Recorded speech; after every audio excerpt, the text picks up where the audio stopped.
हमें तीर्थ यात्रा क्यों करनी चाहिए? तीर्थ यात्रा किन कारणों से की जाती है और इसका फल हमें होता है? जय श्री राम मित्रों, धर्म सद्भाव के इस भाग में आपका स्वागत है।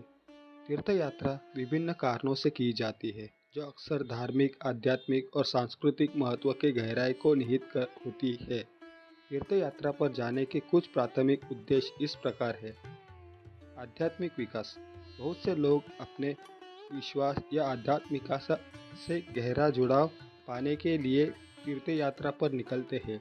यह यात्रा चिंतन, प्रार्थना और व्यक्तिगत परिवर्तन के समय रूप में काम आती है। क्षमा या उपचार की मांग। तीर्थ यात्रा अक्सर शारीरिक, भावनात्मक बीमारियों से उपचार पाने या मुसीबत के समय शांति पाने के लिए पवित्र स्थलों की यात्रा करते हैं। समुदाय और एकजुटता। तीर्थ यात्रा प्रतिभोगियों के बीच समुदाय की भावना को बढ़ावा दे सकती है। एक साथ यात्रा करने से समान विश्वास और मूल्यों को साझा करने वाले व्यक्तियों के बीच बंधन मजबूत हो सकता है। सांस्कृतिक विरासत। कई लोगों के लिए तीर्थ यात्रा अपनी सांस्कृतिक पहचान और विरासत से जुड़ने का एक तरीका है। इन यात्राओं में अक्सर पारंपरिक रीति रिवाज शामिल होते हैं, जो पीढ़ियों से चले आ रहे हैं। साहसिक कार्य और अविष्ण।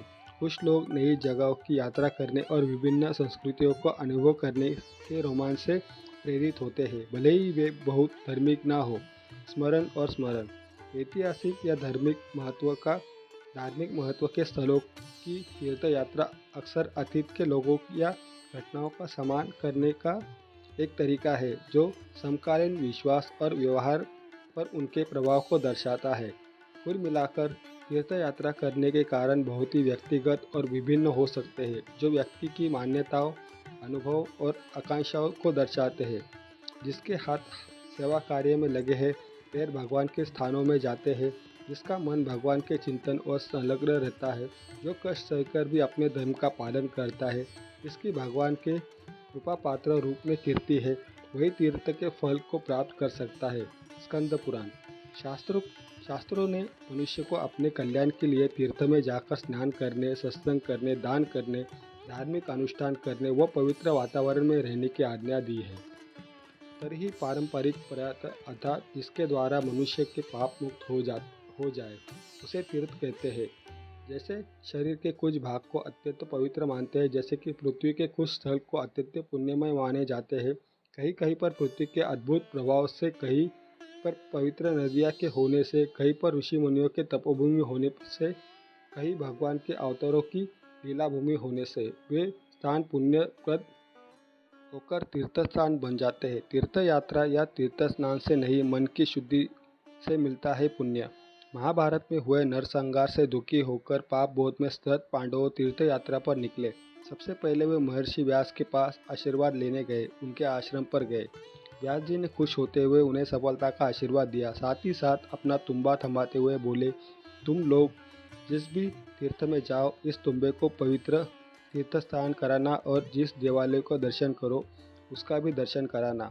जब तीर्थनाथ से वापस लौटे तो तुम्बा मुझे वापस कर देना। पांडवों ने ऐसा ही किया।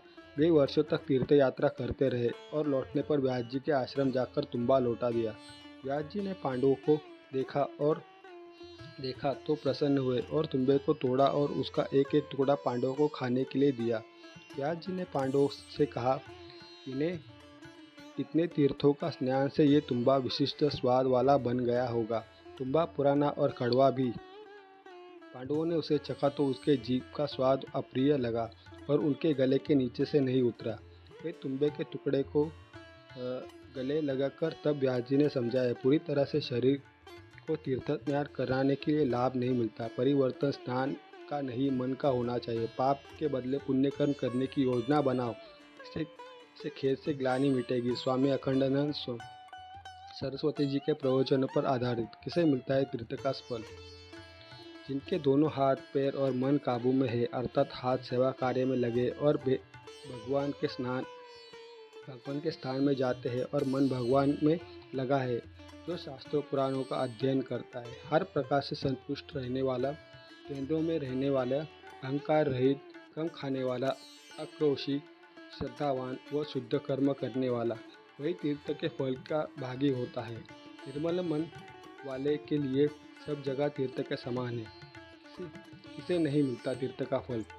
अश्रद्धावान, पापी, नास्तिक, शंकुला, हर बात में तर्क करने वाला तीर्थ के फल का भागी नहीं होता। तीर्थ माता पिता के घर में व्यर्थ ही क्यों जग भर में उत्तम क्यों न करे कर्म, कहे तू जो जात बाहर है। जिस पुत्र के घर से चले जाने पर बूढ़े माता पिता को कष्ट होता, शीर्ष की तीर्थ यात्रा पर जाने से गुरु को पीड़ा होती, पति के तीर्थ पर जाने से पत्नी को कष्ट हो, पत्नी के जाने से पति को कष्ट हो, उससे तीर्थ यात्रा का फल नहीं मिलता। जो लोग तीर्थकार होते हैं अर्थात तीर्थों में जाकर कौवे की तरह इधर उधर को दृष्टि डालते, उनके पाप अमिट वज्रशल ओ हो जाते और सहजता से नहीं मिटते, उन्हें तीर्थ का फल नहीं मिलता। मन की शुद्धि सब तीर्थस्थान की यात्रा से श्रेष्ठ है। मन की शुद्धि सब तीर्थस्थान की यात्रों से श्रेष्ठ मानी गई। तीर्थ में शरीर से जल की डुबकी लगा लेना ही तीर्थ स्नान नहीं कहलाता। जिससे मन और इंद्रियों के संयम से स्नान किया जाए, मन का मैल धोया जाए, वही वास्तव में तीर्थ स्नान का फल होता है। जलचर जीव गंगा आदि पवित्र नदियों के जल में जन्म लेते हैं और उसी में मर जाते। पक्षी गण देवालयों में रहते किंतु इसमें में स्वर्ग में नहीं जाते, क्योंकि उनके मन में मैल नहीं धुलता। जिस प्रकार शराब की बोतल को सैकड़ों बार जल से धोया जाए तो भी वो पवित्र नहीं होती, उसी तरह दूषित मन वाले चाहे जितना भी तीर्थ स्नान कर ले वो शुद्ध नहीं होते। जो लोभी, चुगलखोर, क्रूर, दग्गी और विजय वासनाओं से फंसे वह तीर्थों का स्नान करके भी पाप नहीं मलिन हो सकते। केवल शरीर की मैल छुड़ाने से मनुष्य निर्मल नहीं होता, मन का मैल धुलने पर ही मनुष्य निर्मल और पुण्यात्मा होता है। मानसिक मल या मन का मल। आपको ये जानकारी कैसी लगी हमें कमेंट में अवश्य बताएं। अगर वीडियो पसंद आया हो तो इसे लाइक करें और अपने मित्रों के साथ शेयर करें। धन्यवाद मित्रों, अभय रहिए।